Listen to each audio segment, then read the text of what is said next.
My mom actually was diagnosed with cancer when I was 6. And so she was at the top in her corporation.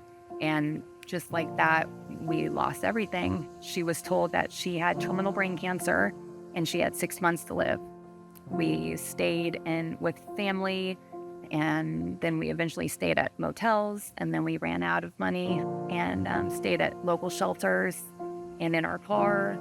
There was a family in Lincoln Courts, and what got my attention was when I went in to the kitchen to take the food, I opened the refrigerator, and there was nothing in the refrigerator.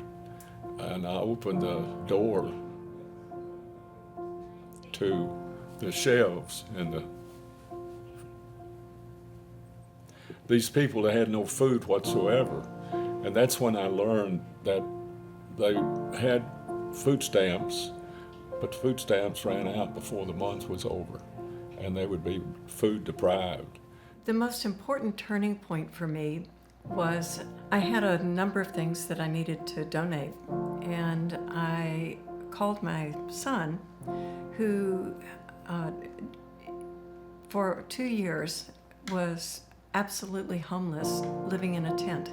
He's doing much better now, but what would you, if I were gonna donate some things, what organization would you recommend to me? And he said, oh, RIFA. They treat you like a human being there. We've got a road tech, Aaron Stewart, who was, back in the day, he was on hard times. Aaron said in his handwritten note to RIFA, when we were able to donate a portion of the proceeds from his truck, RIFA fed me when I was hungry. It's my turn to give back. We felt it was just perfect to have him operate that truck. He's very proud to do so, and in turn, we give a percentage of profits off of that truck to RIFA.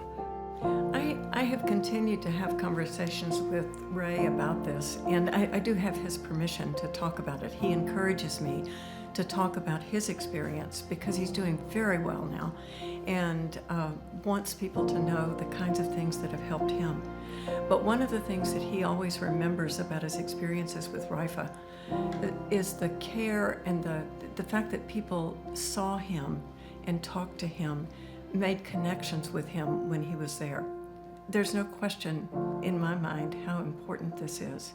I learned very quickly how passionate and driven the RIFA team is and how driven they are to better the community. These are just people just like you and me, and they're there for a meal and they're thankful, and it feels so good to serve and be able to help them. You know, there's so many people who don't recognize in a person who's living on the streets that this is someone so very much like every one of us. We could all be there. Every one of us could be there. And that's where RIFA steps in, makes a difference. And the poorest of the poor have a place to go to get help.